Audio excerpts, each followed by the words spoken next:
Who's on first? Maybe private equity.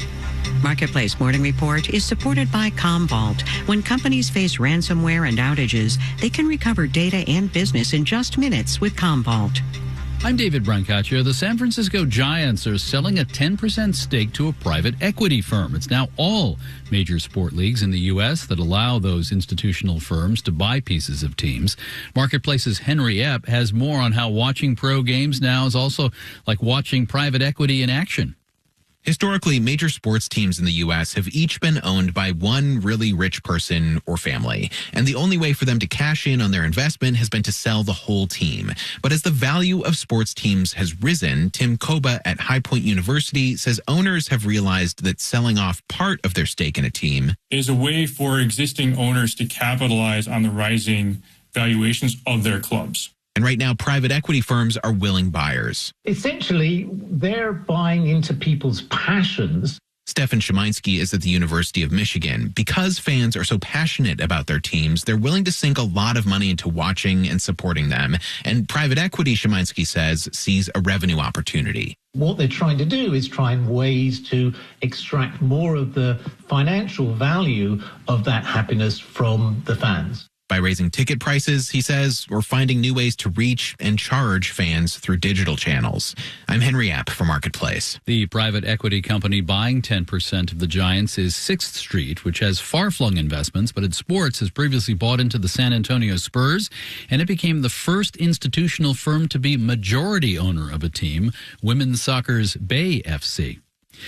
Numbers S&P futures are up 0.3% now. The 10-year interest rate is at 4.29%, slightly lower than this time yesterday, with the Federal Reserve briefing on interest rates, growth versus recession, and jobs coming about 7 hours from now. We're also covering the Trump administration revamping the boards of the two firms that back about half the mortgages in America, Fannie Mae and Freddie Mac. These have been under government control since the great financial crisis, but could eventually change. Marketplace Morning Report podcast. We'll have that later on. Marketplace Morning Report is supported by Leesa. Leesa mattresses are designed and assembled in America. Plus, Leesa donates thousands of mattresses a year to shelters and those in need. LEESA.com. And by Odoo, offering software that provides building blocks for creating a custom software suite. Odoo, what small businesses need. The boss sent me to the rodeo in search of business stories. It's part of our ongoing series on what we can learn from humans doing commerce face-to-face in such an otherwise digital economy. Today, tricks of the retail trade from the pros at the vast livestock show and rodeo going on now in Texas. Here at the NRG Center in Houston, live bovines and, sure, manure. A T-shirt for sale depicts 5 cows with the words, smells of money. The retail selling floor next to the livestock judging pasture is heavy gauge. Cattle handling hardware, 900-degree home pizza ovens, and Western hats of felt from Pelt. Joe Young is selling hats and realigning the ones customers bring by. You want to have a little bit of dip in the front. It's kind of that howdy man dip. If it's flat, it can pick it up and just blow it right off the top of your head. I came to Joe's booth, called Heads or Tails, out of Haskell, Texas, equipped with my own wool Stetson, which never did come with an owner's manual. So if you just were to throw it in the back seat, it's not going to stay shaped very well. So if you set it on your dash or in your passenger seat upside down, that would be the best way of keeping it so it holds its shape. I don't know his sales, but a rival vendor lets on that 300 hats a day fly off the shelves over there with not even a sales pitch. Here, the shaping is what they call in retail a loss leader. It gets busy.